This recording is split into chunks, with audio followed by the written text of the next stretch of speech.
Hey y'all, every once in a while I learn a new word and I feel like it changes the course of my life. And today that word is limerence. I learned this word a few months ago, maybe 2 or 3 months ago. Anyway, that's not the point. Let's get into what limerence is and how adult children of emotionally immature parents or adult children of narcissistic parents are way more prone to limerence.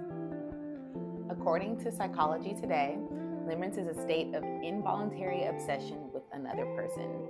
The experience of limerence is different from love or lust in that it is based on the uncertainty that the person you desire, called the limerent object in the literature, also desires you. So I know that sounds really cringe, and I'm not coming for anybody. I'm really coming for myself because I've been this person many times.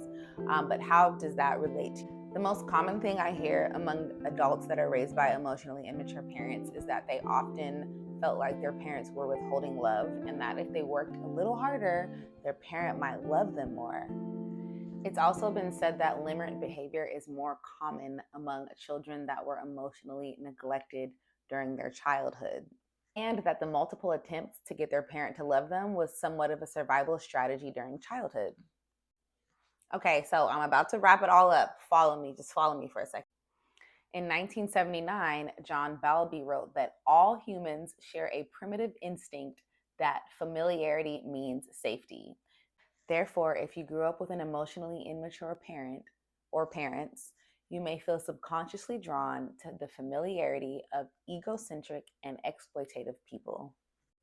So, what that basically means in simple terms is that if you grew up with an emotionally immature parent or a narcissistic parent, you may be more drawn to toxic relationships. I know personally, I spent a lot of years in toxic relationships. But what that means is that back then it wasn't necessarily my fault because that's what I was seeking out instinctively. But now that I know better, I can do better.